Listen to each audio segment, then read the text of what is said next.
سردیوں کی ایک شام چند افراد ایک گمشدگی کی رپورٹ درج کروانے کے لیے تھانے میں آئے۔ ان افراد میں ایک ضعیف شخص بھی تھا۔ وہ خاصا پریشان دکھائی دیتا تھا۔ اس کا نام مجاہد حسین تھا اور وہ اچھا خاصا کھاتا پیتا شخص تھا۔ اس نے بتایا کہ اس کا بیٹا، جس کا نام عارف تھا، گزشتہ 24 گھنٹوں سے وہ غائب ہے اور اس کی گمشدگی کی رپورٹ درج کروانے وہ تھانے آیا ہے۔ اس کے ساتھ جو دیگر افراد تھے، مجھے ان کی تعداد تو اب صحیح یاد نہیں رہی، پر ان میں 2 ایک اس کے پڑوسی اور باقی اس کے رشتے دار تھے۔ کب سے غائب ہے لڑکا؟ میں نے مجاہد حسین سے پوچھا۔ وہ کل شام گھر سے نکلا تھا، مجاہد حسین نے جواب دیا۔ اس کے بعد واپس نہیں آیا۔ ہم نے اس کے تمام ٹھکانے دیکھ ڈالے ہیں، اس کے دوستوں سے بھی پتہ کیا ہے، مگر ابھی تک کوئی سراغ نہیں ملا۔ وہ اکتوبر کے آخری ایام تھے، مجھے صحیح تاریخ یاد نہیں رہی، لیکن ہم سہولت کے لیے 25 اکتوبر فرض کر لیتے ہیں۔ گویا مجاہد حسین کے بیان کے مطابق اس کا بیٹا 24 اکتوبر کی شام کو گھر سے نکلا تھا۔ آپ نے اسے آخری بار کب دیکھا تھا؟ میں نے پوچھا۔ تقریباً 5 سوا 5 بجے تک وہ دکان پر موجود تھا، مجاہد حسین نے جواب دیا۔ اس کے بعد وہ اٹھ کر گھر چلا گیا، کہہ رہا تھا کہ اسے بھوک لگی ہے۔ اس کی جیب میں کتنے پیسے تھے؟ جانے سے تھوڑی دیر پہلے اس نے مجھ سے 5 روپے لیے تھے۔ مجھے سن کر یہ تعجب ہوا۔ جس زمانے کی میں یہ بات کر رہا ہوں، اس زمانے میں بہترین گندم 5 روپے من مل جاتی تھی۔ میرے سوال پر مجاہد حسین نے بتایا کہ اس نے عارف کو وہ 5 روپے جیب خرچ کے طور پر دیے تھے۔ جس علاقے میں میری ڈیوٹی تھی، وہاں سے قریبی شہر لائل پور اور لاہور تھے۔ قصبے کے نوجوان کبھی کبھار فلم دیکھنے کے لیے لائل پور یا پھر لاہور چلے جاتے۔ مجھے اچھی طرح یاد نہیں ہے، لیکن میرا خیال ہے کہ اس وقت لاہور کا کرایہ 1.5 روپے کے قریب تھا اور لائل پور کا تو اس سے بھی کم۔ اور فلم کے نچلے درجے کا ٹکٹ 4.5 آنے اور اس سے اوپر والے درجے کا ٹکٹ 9 آنے کا ہوا کرتا تھا۔ گویا اس کی جیب میں 5 روپے ہوں اور وہ لاہور یا لائل پور جا کر فلم دیکھ سکتا تھا۔ میں نے مجاہد حسین سے پوچھا، کیا آپ کا بیٹا تفریح کے لیے لاہور یا لائل پور بھی جاتا رہتا ہے؟ اس نے بھی سیدھا جواب دینے کے بجائے کہا، اگر کبھی جاتا بھی ہے تو بتا کر جاتا ہے اور اکیلا کبھی نہیں جاتا۔ عموماً وہ لائل پور جاتا ہے یا لاہور؟ میں نے پوچھا۔ اور جاتا کس کے ساتھ ہے؟ عموماً تو وہ لائل پور ہی جاتا ہے اور 8-9 بجے تک واپس بھی آ جاتا ہے، اس نے جواب دیا۔ ہمیشہ دوستوں کے ہی ساتھ جاتا ہے۔ اس کے ایک دوست کا نام لیاقت علی راجہ اور دوسرے کا نام مہر علی ہے۔ ہم ان دونوں سے ہی پوچھ چکے ہیں۔ اچھا، لائل پور جانے کے لیے بس بھی مل جاتی تھی اور ٹرین بھی۔ لیاقت راجہ اور مہر علی نے کیا بتایا ہے؟ میں نے پوچھا۔ وہ کہتے ہیں کہ کل ان کی عارف سے کوئی ملاقات نہیں ہوئی۔ کتنی عمر ہے عارف کی؟ میں نے پوچھا۔ 20-21 سال کے لگ بھگ ہوگی۔ کیا اس کے دوست 2 ہی دوست ہیں یا اور بھی ہیں؟ دوست تو اور بھی ہیں، لیکن زیادہ گہرے دوست یہی ہیں۔ آپ نے بتایا کہ وہ کل 5:15 بجے گھر جانے کے لیے دکان سے نکلا، کیا وہ گھر پہنچا تھا؟ ہاں، وہ گھر پہنچا تھا، مجاہد حسین نے کہا۔ میری بیوی نے بتایا ہے کہ گھر پہنچ کر اس نے کھانا بھی کھایا تھا۔ اس کے بعد اس کا کوئی دوست ملنے آ گیا اور وہ تھوڑی دیر میں واپس آنے کا کہہ کر دوست کے ساتھ چلا گیا۔ آپ کی بیوی نے یہ نہیں بتایا کہ وہ کس دوست کے ساتھ گیا تھا؟ اس نے خیال نہیں کیا۔ آپ کے بیٹے کو گم ہوئے 24 گھنٹے ہو چکے ہیں، آپ نے فوراً رپورٹ درج کیوں نہیں کروائی؟ دراصل ہمیں اس کی گمشدگی کی خبر صبح ہوئی ہے، مجاہد حسین نے کہا۔ پھر وہ اپنی بات کی وضاحت کرتے ہوئے کہنے لگا، ہمارے مکان کی ڈیوری کے دروازے پر جو کنڈی لگی ہوئی ہے وہ خاصی ڈھیلی ہے، اسے باہر سے ہاتھ ڈال کر کھولا جا سکتا ہے۔ دروازے پر ایک بولٹ بھی لگا ہوا ہے، جب دروازے کو پکا بند کرنے کی ضرورت ہو تو بولٹ بھی لگا دیا جاتا ہے۔ یہ عموماً رات کے وقت لگایا جاتا ہے، لیکن اگر کوئی گھر کا فرد باہر ہو تو بولٹ نہیں لگایا جاتا۔ چونکہ عارف کھانا کھا کر گیا تھا، اس لیے ہم نے یہ خیال کیا کہ وہ واپس آ کر سیدھا اپنے کمرے میں چلا جائے گا، لیکن جب صبح میری بیوی نے اس کے کمرے میں جھانکا تو وہ اپنے بستر پر موجود ہی نہیں تھا۔ میں اس وقت تک دکان پر جا چکا تھا۔ مجھے اس بات پر یقین ہی نہیں آیا کہ عارف رات کو گھر ہی نہیں آیا۔ میں سمجھا کہ وہ صبح اٹھ کر کہیں چلا گیا ہوگا۔ میں نے ملازم کو دکان کا خیال رکھنے کی تاکید کی اور پہلے گھر جا کر پتہ کیا، اور پھر میں نے اپنے طور پر عارف کو تلاش کیا، اور اب ہر طرف سے مایوس ہو کر آپ کے پاس آیا ہوں۔ اس نے کپڑے کس قسم کے پہن رکھے تھے؟ سفید شلوار قمیض کے اوپر نیلا سویٹر اور گہرے رنگ کا کوٹ پہن رکھا تھا۔ گلے میں بھورے رنگ کا مفلر بھی تھا۔ پیروں میں موٹی اونی جرابیں تھیں اور پشاوری چپل۔ اس کے پاس اور کیا کچھ تھا؟ میں نے پوچھا۔ کوئی اور قیمتی چیز؟ اس نے ہاتھ میں ایک گھڑی باندھ رکھی تھی اور انگلی میں سونے کی انگوٹھی بھی تھی۔ اس نے جواب دیا، پھر کچھ سوچ کر بولا، اس کے گلے میں ایک سیاہ ڈوری میں بندھا ہوا تعویذ بھی تھا۔ اس کے گھر میں کسی سے کوئی ناراضگی تو نہیں تھی، یا پھر کسی نے اسے ڈانٹ ڈپٹ تو نہیں کی؟ نہیں جناب، ایسی کوئی بات نہیں تھی۔ عارف 4 بہنوں کا اکلوتا بھائی ہے۔ اس کی کسی سے ناراضگی نہیں تھی، نہ ہی کسی نے اسے ڈانٹا تھا۔ آپ کی کسی سے کوئی دشمنی وغیرہ؟ میں نے پوچھا۔ کوئی جائیداد وغیرہ کا تنازع؟ اس نے ایک بار پھر نفی میں سر ہلایا۔ کوئی نہیں، ہماری کسی سے بھی کوئی دشمنی ہے اور نہ ہی کوئی جائیداد کا تنازع ہے۔ آپ نے عارف کو 5 روپے دیے تھے، کیا اس کے پاس اس کے علاوہ بھی کچھ پیسے تھے؟ مجھے نہیں معلوم، ویسے میرا خیال ہے کہ اس کے پاس اور پیسے نہیں تھے۔ اس خیال کی کوئی خاص وجہ؟ 5 روپے جیب خرچ کے لیے بہت ہوتے ہیں۔ اگر اس کی جیب میں پیسے ہوتے تو وہ مجھ سے نہ مانگتا۔ آپ نے بتایا ہے کہ عارف دکان پر بیٹھتا ہے، کیا وہ آپ کے علم میں لائے بغیر گلے سے پیسے نکال سکتا ہے؟ مجاہد حسین کے ساتھ آنے والوں میں سے ایک شخص بولا، تھانے دار صاحب، آپ تو ہم پر چوروں کی طرح جرا پر جرا کیے جا رہے ہیں۔ ہم لڑکے کی گمشدگی کی رپورٹ درج کروانے آئے ہیں، ہم نے کہیں ڈھاکہ نہیں مارا۔ آپ مہربانی فرما کر رپورٹ درج کر لیں اور اپنی کارروائی فوراً شروع کریں۔ وہ 1.5 عمر کا ایک سخت مزاج شخص معلوم ہوتا تھا۔ بعد میں معلوم ہوا کہ وہ مجاہد حسین کا چھوٹا بھائی تھا اور اس کا نام افتخار حسین تھا۔ میں نے اس سے کہا، میں یہ سوالات اس لیے کر رہا ہوں کہ میں آپ لوگوں کی مدد ہی کرنا چاہتا ہوں، لڑکے کو تلاش کرنا چاہتا ہوں۔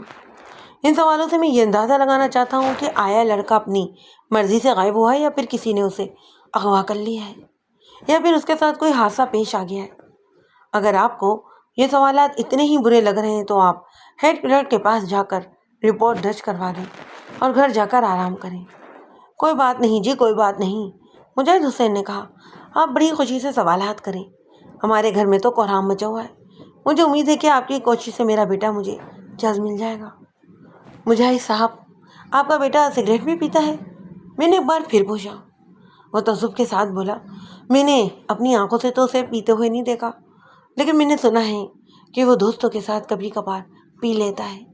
کیا وہ اس سے پہلے بھی کبھی باہر رہا ہے؟ صرف ایک دفعہ ایسا ہوا تھا، لیکن وہ صبح ہی صبح گھر پہنچ گیا تھا۔ اس نے بتایا تھا کہ اس کی آخری بس چھوٹ گئی تھی۔ بہرحال میں نے گمشدگی کی رپورٹ درج کر لی اور مجاہد حسین کو تسلی دلاسا دے کر رخصت کر دیا۔ تفتیش کے دوران مجھے مجاہد حسین کے بارے میں جو معلومات حاصل ہوئیں ان کا میں خلاصہ آپ کے سامنے پیش کیے دیتا ہوں۔ مجاہد حسین مشرقی پنجاب سے ہجرت کر کے پاکستان آیا تھا اور وہ امرتسر کا رہنے والا تھا۔ بعض واقف کاروں نے بتایا کہ امرتسر میں وہ درزی کا کام کرتا تھا اور بڑی ہی معمولی حیثیت کا آدمی تھا۔ اس کا بھائی افتخار حسین بھی یہی کام کرتا تھا اور یہاں آ کر دونوں بھائیوں نے ایک حویلی اور 3 دکانوں پر قبضہ کر لیا۔ بعد میں کچھ دے دلا کر انہیں کلیم میں منظور بھی کروا لیا۔ لوگوں نے بتایا کہ حویلی اور دکانیں سامان سے بھری ہوئی تھیں، جس سے دونوں بھائیوں کے وارے نیارے ہو گئے۔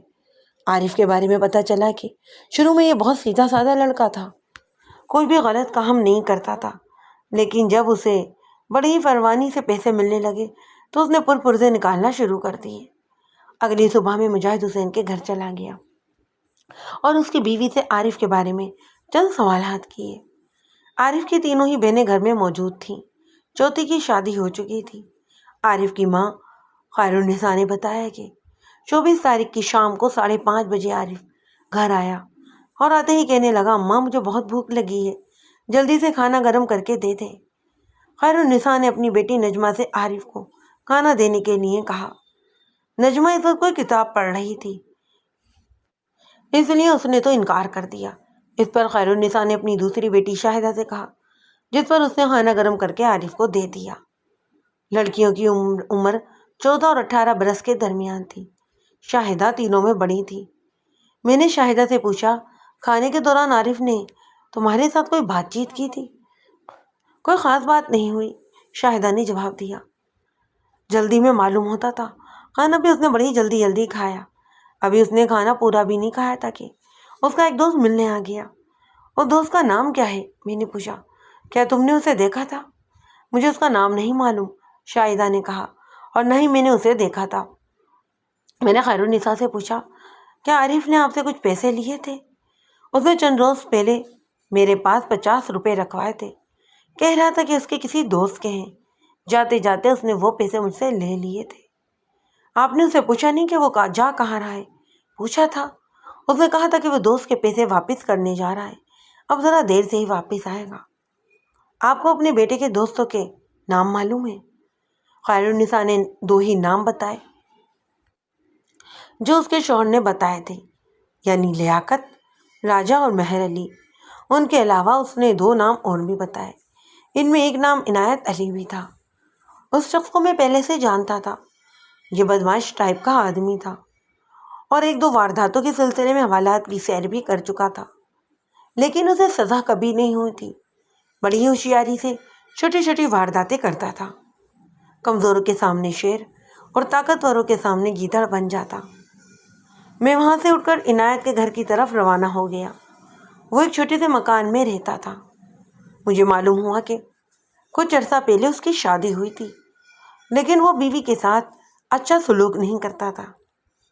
میں نے اس کے دروازے پر پہنچ کر دستک دی اور انتظار کرنے لگا۔ میں نے محسوس کیا کہ اندر کوئی دروازے کے قریب آیا تھا اور اس نے جھری میں سے باہر بھی جھانکا تھا، پھر وہ اپنے قدم واپس چلا گیا۔ میں نے دوبارہ دستک دی۔ چند لمحوں کے بعد ایک نوجوان عورت نے دروازہ کھولا۔ اس کے بال بکھرے ہوئے اور لباس میلا سا تھا، تاہم وہ بڑی ہی خوبصورت عورت تھی اور پرکشش بھی۔ اس کی عمر 25 اور 30 سال کے درمیان معلوم ہوتی تھی۔ میں نے اپنا تعارف کروایا اور عنایت علی کے بارے میں پوچھا۔ عورت میری وردی کی وجہ سے کچھ پریشان نظر آنے لگی۔ وہ تو جی گھر پر نہیں ہے، منڈی گیا ہوا ہے۔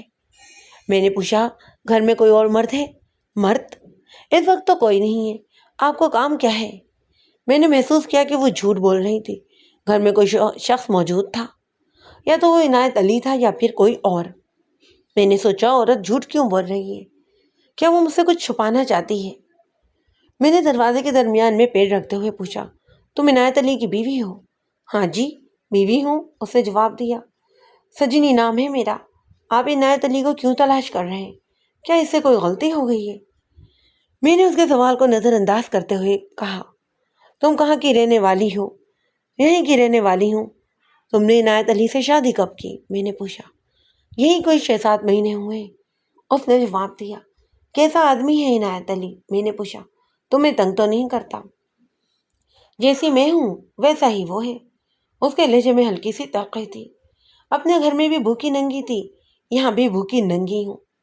اگر کسی اونچے گھر کی ہوتی تو عنایت علی جیسے لفنگے سے شادی کیوں کرتی؟ اندر سے وہ بڑی دکھی معلوم ہوتی تھی، لیکن حالات کے سامنے بے بس نظر آتی۔ میں پھر کسی وقت آؤں گا، میں نے کہا۔ ایک گلاس پانی پلا دو۔ وہ اندر جانے سے پہلے دروازہ بند کرنا چاہتی تھی، لیکن میں نے اپنا پیر پیچھے نہیں ہٹایا۔ اس نے میرے پیر کی طرف دیکھا اور پھر مجبوراً دروازے کو ادکھلا چھوڑ کر اندر چلی گئی۔ وہ 2 کمروں کا ایک چھوٹا سا مکان تھا۔ دونوں ہی کمرے آگے پیچھے ملے ہوئے تھے۔ اس کے جانے کے بعد میں خاموشی سے اندر چلا گیا۔ پہلے کمرے میں ایک پرانی سی چارپائی پڑی ہوئی تھی اور کچھ میلے کپڑے ادھر ادھر بکھرے ہوئے تھے، اور درمیانی دروازے کے قریب جا کر میں رک گیا۔ سجنی کسی مرد سے سرگوشی میں بات کر رہی تھی، شاید وہ عنایت علی ہی تھا جو اندر تھا۔ میں نے سوچا، سجنی نے جھوٹ کیوں بولا؟ کیا عنایت علی کا عارف کی گمشدگی میں کوئی ہاتھ تھا؟ یقیناً ایسا ہی ہوگا، ورنہ اسے چھپنے کی کیا ضرورت تھی؟ یہ سوچ کر میں اندرونی کمرے میں چلا گیا۔ وہاں پر عجیب سی بساند پھیلی ہوئی تھی۔ میرے قدموں کی چاپ سن کر دونوں ہی بری طرح چونک گئے۔ مرد تیزی سے پچھلے دروازے کی طرف بھاگا۔ میں جست لگا کر آگے بڑھا اور پیچھے سے اس کے کمرے میں ہاتھ ڈال دیے۔ وہ بھی خاصا پھرتیلا نکلا اور مچھلی کی طرح پھسل کر میرے ہاتھوں سے نکل گیا۔ میں نے اسے دوبارہ پکڑنے کی کوشش کی۔ اس نے کسی کبڈی کھلاڑی کی طرح دائیں طرف کا جھانسا دیا اور بائیں طرف جھکتا ہوا دوبارہ میرے ہاتھوں سے نکل گیا۔ لیکن اس کی بدقسمتی کہ وہ سجنی سے ٹکرا گیا، اور بس میرے لیے اتنی مہلت کافی تھی۔ میں نے اس کے پیٹ میں ایک زوردار گھوسا دے مارا اور اس کا بازو مڑوڑ کر کمر سے لگا دیا، کچھ سرکاری زبان بھی استعمال کی۔ وہ بے بس ہو گیا۔ میں نے بازو چھوڑ کر اس کا گریبان پکڑ لیا اور اس کی تھوڑی سی تواضع کر ڈالی۔ اس کا دماغ ٹھکانے پر آ گیا۔ کون ہو تم؟ میں نے اسے ڈانٹتے ہوئے پوچھا۔ یہاں کیا کر رہے تھے؟ وہ سجنی کا شوہر عنایت علی نہیں تھا، کوئی اور تھا، اچھا خوش شکل نوجوان تھا۔ میں چور نہیں ہوں جناب، اس نے کہا، سرخی پاؤڈر بیچتا ہوں، آپ بے شک بہن جی سے پوچھ لیں، وہ میرا سامان پڑا ہے۔ اس نے پچھلے دروازے کے قریب رکھے ہوئے تھیلے کی طرف اشارہ کیا۔ اوئے، تم گھروں کے اندر گھس کر سرخی پاؤڈر بیچتے ہو؟ نام کیا ہے تمہارا؟ میرا نام چیما ہے جی۔ باہر ذرا دھوپ تھی اس لیے بہن جی نے مجھے اندر بلا لیا۔ پھر مجھے دیکھ کر بھاگے کیوں تھے؟ میں نے پوچھا۔ اصل نام کیا ہے تمہارا؟ بس جی میں آپ کی وردی دیکھ کر ڈر گیا تھا، اور تو کوئی بات نہیں۔ گھر والوں نے میرا اصل نام سلیم رکھا تھا، مگر سبھی مجھے شمیا شمیا کہتے ہیں۔ معاف کر دیجیے، آئندہ گلی میں بیٹھ کر ہی سودا بیچوں گا، آپ کی بڑی مہربانی ہوگی۔ وہ اپنے آپ کو بدھو ظاہر کرنے کی کوشش کر رہا تھا، لیکن میں پہلی نظر میں سمجھ گیا کہ وہ خاصا چلتا پھرتا شخص تھا۔ میں نے سجنی سے ایک رسی لے کر اس کے ہاتھ پشت پر باندھ دیے اور پہلے اس کی تلاشی لی۔ اس کے پاس سے کمانی دار چاقو اور ایک دیسی پستول بھی برآمد ہوا۔ اوئے، تم تو مجھے بڑے ہی پکے بدماش معلوم ہوتے ہو، میں نے کہا۔ اس پستول کا لائسنس کہاں ہے؟ لائسنس تو جی گھر میں ہی رکھا ہوا ہے، اس نے جواب دیا، 2-4 دن کے بعد لا کر دکھا دوں گا۔ میں سمجھ گیا کہ وہ جھوٹ بول رہا تھا۔ میں نے پوچھا، یہ اسلحہ کیوں لیے پھرتے ہو؟ کیا کسی آدمی کو قتل کرنا چاہتے ہو؟ نہ جی نہ، کیا کبھی ایسا کام نہیں کیا میں نے، یہ تو میں نے اپنی حفاظت کے لیے رکھا ہوا ہے۔ اس کام کی وجہ سے جنگلوں اور دیہاتوں میں آنا جانا پڑتا ہے، اور تو کوئی ایسی ویسی بات نہیں، میں مزدور آدمی ہوں جی۔ بیٹھو تم ذرا ادھر۔ میں نے اسے ایک کچے صحن میں دیوار کے ساتھ بیٹھا دیا۔ تم سے تو میں ذرا بعد میں بات کروں گا، پہلے تمہاری سجنی سے 2 باتیں کر لوں۔ کیوں ری سجنی، یہ سلسلہ کب سے جاری ہے؟ سجنی گھبرا کر بولی، میں نے تو کچھ نہیں کیا جی، میں نے اسے سودا خریدنے کے لیے روکا تھا۔ دیکھ سجنی، میں بندے کی شکل دیکھ کر معاملے کی تہہ تک پہنچ جاتا ہوں۔ اگر جھوٹ بولو گی تو میں یہ سمجھوں گا کہ معاملہ کچھ اور ہی ہے، اور بڑا ہی گڑبڑ والا ہے۔ میں نے تم دونوں کو بند کمرے میں خسر پسر کرتے ہوئے پکڑا ہے۔ یہ بات تو ایک اندھا بھی سمجھ سکتا ہے کہ تم دونوں کچھ اور ہی سودا کر رہے تھے۔ سچ سچ سب کچھ بتا دو گی تو بات کو یہیں ختم کر دوں گا، ورنہ تم دونوں کو تھانے میں لے جا کر بند کر دوں گا۔ اسلم نے کچھ صفائی پیش کرنے کی کوشش کی، مگر میں نے اسے ڈانٹ کر چپ کروا دیا اور سجنی سے کہا، تم بتاؤ، یہ چوری چھپے کی ملاقاتیں کب سے ہو رہی ہیں؟ سجنی کو یہ بھی ڈر تھا کہ اس کا شوہر نہ آ جائے، اس کے علاوہ وہ تھانے کا سن کر بھی ڈر گئی۔ بولی، شمیا میرا بھائی بنا ہوا ہے، کبھی کبھی ملنے آ جاتا ہے۔ عنایت علی کو پتا ہے کہ تم نے اسے بھائی بنایا ہوا ہے؟ اسے پتہ چل گیا نا تو وہ تو میرا گلا گھونٹ دے گا، سجنی نے کہا۔ یہ اس وقت مجھ سے ملنے آتا ہے جب عنایت علی گھر پر نہیں ہوتا۔ اس سے تمہاری جان پہچان کب ہوئی ہے؟ 1.5-2 مہینے ہوئے ہیں، بڑا ہی اچھا آدمی ہے۔ بیچارے کے ہاتھ کھول دیں۔ وہ میرے پیروں کو ہاتھ لگانے کے لیے جھکی۔ بڑی مہربانی ہوگی آپ کی، میں آپ کی منت کرتی ہوں، اللہ آپ کا بھلا کرے گا۔ 1.5-2 مہینے سے یہ تمہارا بھائی بنا ہوا ہے، میں نے ایک ہنکارا بھرتے ہوئے کہا، اور تمہارے شوہر کا کچھ پتہ ہی نہیں۔ سجنی، بھائی تو بہنوں کے گھر آباد کرنے کی کوشش کرتے ہیں، اور یہ ہے کہ تمہارا گھر برباد کرنے کے در پہ ہے، پھر یہ اچھا کیسے ہوا؟ عنایت علی تو ہے ہی کمینہ آدمی، اسے میری خوشی بہت ہی بری لگتی ہے۔ وہ مجھ پر بڑا ہی ظلم کرتا ہے جی، نشہ کرتا ہے، آوارہ کہیں کا عورتوں کے پاس جاتا ہے، اور جو بھی کماتا ہے انہی عورتوں پر خرچ کر ڈالتا ہے۔ میرا تو کوئی بس ہی نہیں چلتا، سمجھ میں نہیں آتا کہ میں جاؤں کہاں۔ اب شمی نے کچھ سہارا دے رکھا ہے۔ کیا سہارا دیا ہے؟ میں نے پوچھا۔ میں نے کیا سہارا دینا ہے؟ میں تو، شمی نے کہا۔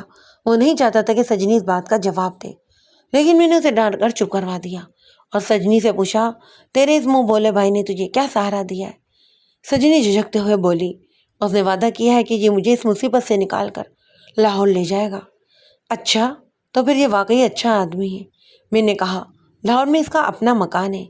ہاں جی، ادھر سنت نگر میں اپنا چھوٹا سا مکان ہے، شمیہ جلدی سے بول پڑا، خاموش رہو تم، میں نے کہا، ابھی تمہاری باری بھی آ جائے گی۔ ہاں تو سجنی تم بتاؤ، یہ ٹھیک کہتا ہے؟ سجنی نے کہا، اس نے مجھے بھی یہی بتایا تھا، اس کے باپ کا ادھر چوڑیوں کا کارخانہ ہے، ان کا مال بہت دور دور تک جاتا ہے۔ مجھے اس عورت کی حماقت پر دل میں ہنسی آ گئی۔ وہ گلی گلی میں پھیری لگانے والے کی بھی باتوں میں آ گئی تھی، اسے واقعی کارخانے والے کا بیٹا سمجھ رہی تھی۔ جب انسان کی آنکھوں پر پردہ پڑتا ہے نا تو وہ بڑے ہی آرام سے دوسروں کے دامے فریب میں آ جاتا ہے۔ میں انجان بن گیا اور یوں ظاہر کیا گویا ان تمامی باتوں پر مجھے یقین آ گیا تھا۔ میں یہ جاننا چاہتا تھا کہ سلیم عرف چمپے کا اصل مقصد کیا تھا، اور وہ سجنی کے ساتھ وقتی تفریح کرنا چاہتا تھا یا پھر بات کوئی اور تھی۔ میں نے سجنی سے پوچھا، تمہارا کب سے اس کے ساتھ جانے کا پروگرام ہے؟ میرا کوئی زیور ادھر پھنسا ہوا ہے، سجنی نے کہا۔ عنایت علی کو پیسوں کی ضرورت تھی، وہ روز مجھے تنگ کرتا تھا۔ میں نے شقانی کے پاس زیور گروی رکھ کر 200 روپے ادھار لے لیے اور عنایت علی کو دے دیے۔ اب وہ زیور چھڑوا لوں تو یہاں سے دفع ہو جاؤں گی، اس مصیبت سے بھی جان چھوٹ جائے گی۔